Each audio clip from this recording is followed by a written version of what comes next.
Eventually, almost all of us will have to face a morning where someone who was our entire world is simply gone. What's left behind is an immediate, isolating vacuum. In those early days of grief, language often fails us. When we try to articulate the shape of that void, we tend to default to broad, well-worn clichés, because the reality is just too difficult to map out. But every so often, you find a piece of art that rejects that vague poetry entirely. There's a track floating around on the YouTube channel I Am Worthy VIP titled Some Memories Never Fade that takes a completely different approach. It opens with the lines, "I miss the days when we listened to music together. You said you are my sunshine, I want to be your forever." The power here lies in its specificity.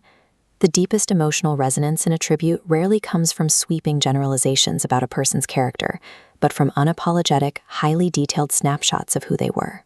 Accurate summaries of a human life aren't found in monumental events or grand achievements.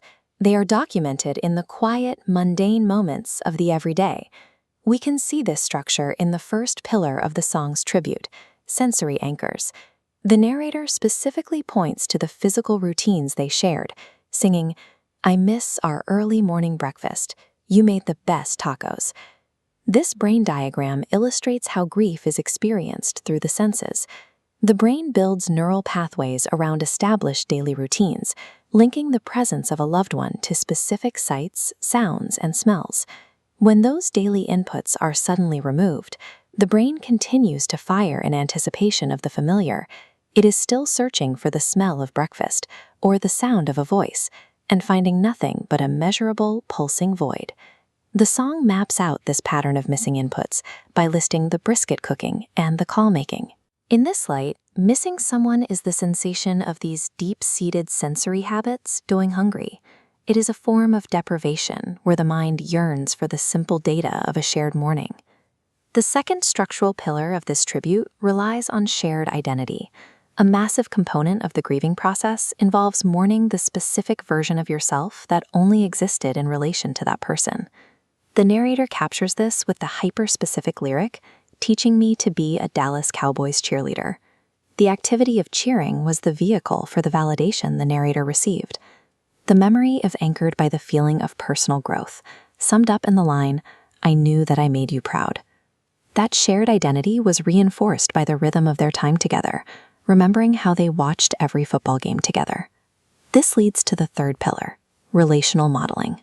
We build our understanding of a person's character through the observation of how they treated everyone else around them. The song gathers these observations, noting the deceased loving on your 5 angels and treating my mom like a queen. These two forces, the pride they fostered within us and the love we saw them give to others, form the foundation of how we carry them. We remember the person we became when we were with them, and the goodness they modeled for the rest of the world. We eventually reach the narrator's current state, captured in the song's recurring refrain. "The older I get, the more I wish I could go back one more time." This timeline visualizes a difficult paradox. Moving chronologically further away from the loss actually increases the emotional weight of the separation, making the desire for those small, shared interactions even more intense. The central truth of the song is that the one more time we crave is rarely a graduation or a wedding. We just want to go back to an ordinary breakfast or a standard Sunday afternoon game. To truly honor a legacy, we do not need to build massive, impersonal monuments.